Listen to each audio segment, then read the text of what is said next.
Hey, what's up guys? Tesla Expos here, making another quick video out of my garage. Surprise! I want to mention 5 things I dislike about the Model 3. So we have owned the Model 3 for about 2 months already. We have over 4,000 miles. Yes, we put that much miles on it because we just love driving it. But now we have to state the fact that there's certain things that we do dislike about the Model 3. Number 1, you can probably already see it, the wheel gap. It's like 2.5 to 3 inches from the fender to the top of the wheel. Not sure if any of you guys care, but I find it very hideous. So we're thinking about getting a spring to lower it by 1 inch.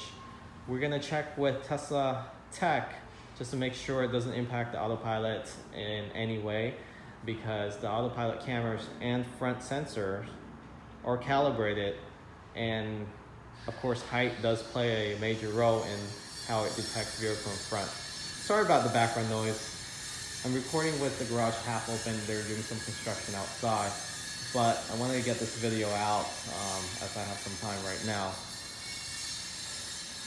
Number 2,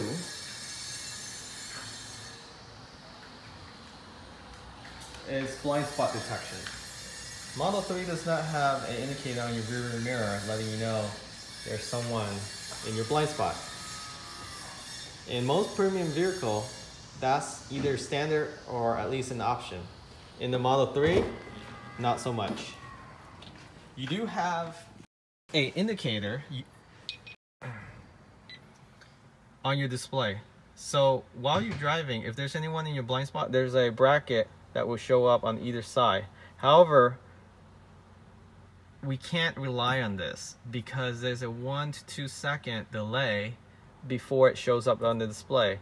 So by the time I need to change lane and somebody just hop right into my blind spot, it's already too late.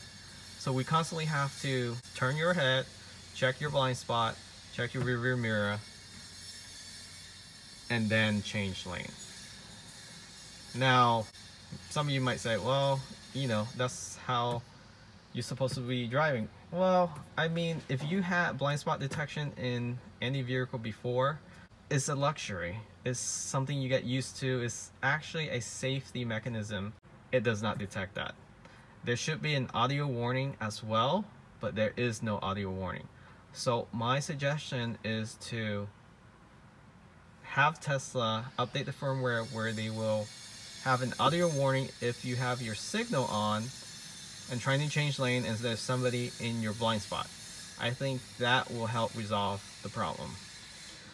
So why don't we just go ahead and submit that request? So not sure if you guys are aware, but you actually can submit issue requests through the voice command. By holding down on the right scroll wheel, it activates the voice command. Okay, so let's go ahead and submit that request. Report bug for blind spot detection when signal is on.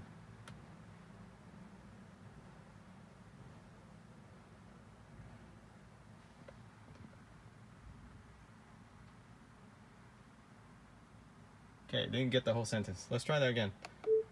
Report bug. Have audio alert for blind spot detection when signal light is on.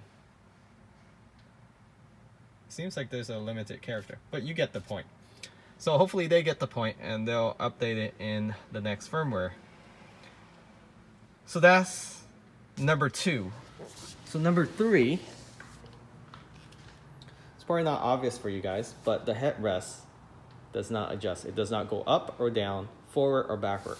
So this isn't a problem for short road trip, an hour drive, hour and a half, not a problem. Once I start hitting the 2-hour mark, my neck becoming very sore and it just feels really uncomfortable. So I don't know why Tesla didn't include a manual adjustable headrest. I don't care if it's manual and not automatic, but come on, they should have included that as standard. So I guess this is their strategy to make you guys stop, rest, and charge your car. So it works out. But again, I wish that they had that option to be able to adjust the headrest. So number 4, back to the seats. The bolster is really good on the Model 3, at least with the 2nd gen seats. And it's really plush and soft. Long road trip, it feels really nice. The problem I have is the extension here. There isn't one. So I'm 5'11". You might not know this, but from the back to the tip of the seat is pretty short compared to some other vehicle. I mean, it's probably standard size, but I have about 2.5 to 3 inches of my leg just resting over it. So after sitting for a while driving, you know, your leg can fall asleep because of the pressure point. And then lastly, the 5th thing I hate about the Model 3 is that if I forget to close shut all doors tightly, including the trunk, the front is pretty obvious if you have it slightly open, the car doesn't lock itself. If you set your car to walk away and lock itself, it doesn't do it. And there's no audio alert, no alert on your phone app letting you know that, hey, go back, your car's not locked yet.